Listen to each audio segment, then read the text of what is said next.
اي حد هيدافع عن ابو تريكه في الاعلام المصري، وانا بقول هو على الهوا، اعتبروه بقى تهديد.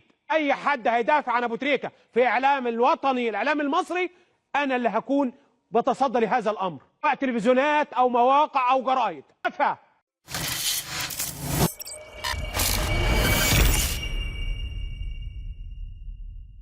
عشان يكون رادع للجميع، واحنا اولهم. الحمد لله احنا في قناه نادي الزمالك من اوائل الناس اللي التزمت بقرارات المجلس الاعلى لتنظيم الاعلام. لكن الحقيقه عندي ملاحظه، يمكن من ساعات احد البرامج التلفزيونيه، وللاسف برنامج ملوش اي علاقه بالرياضه، اعتاد دايما انه يجيب سيره نادي الزمالك كل سنه.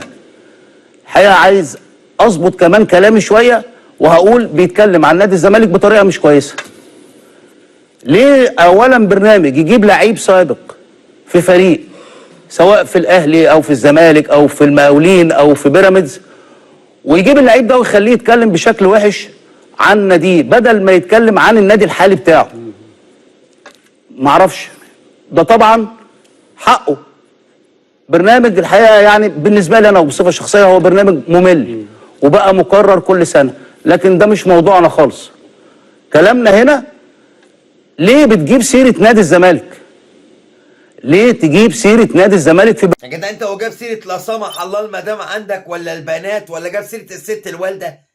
هو الزمالك ده من المحصنات؟ ما نجيب سيره الزمالك؟ ما كفايه ضحك بقى، جبت له صغطه الله يخرب بيوتكم، وقفتوا الراجل ده ليه اسبوعين؟ معلش يا كابتن شوبير ما تزعلش، هما اسبوعين وهترجع على طول. الدور الثاني هيبقى قوي، بس انا بقول لجمهور الزمالك يا اما تستنى مصايب يقع فيها النادي الاهلي وبيراميدز عشان تاخد الدوري، لازم يقع في ماتشين ثلاثه، وقلت الكلام ده قبل كده. ولكن انا بقول ان الزمالك الدور الثاني هيبقى له يد كبيره قوي، وهيحدد مين بطل الدوري. ده نادي الزمالك هيحدد مين، سواء بيراميدز او الاهلي، او الاهلي وبيراميدز. ده الزمالك الدور الثاني، انا بقول لكم هيبقى في ايده حته مين يصعد ياخد البطوله ومين ما ياخدش البطوله.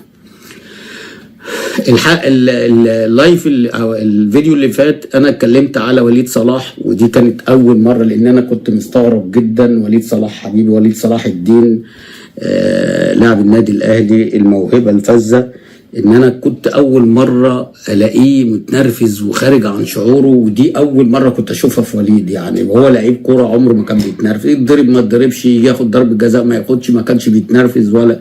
بس الماتش اللي فات بتاع الزمالك لقيته متنرفز، فدي كانت غريبه عليا. فانا لما كلمت عليه فانا مستغرب هو وليد بيزعق ليه؟ مفيش ضربه جزاء، مفيش هدف واتلغى، ولا حاله ارهاب غير طبيعيه لاي حد هيتكلم او هينتقد نادي الزمالك. سامحوني على الزغطه دي بقى.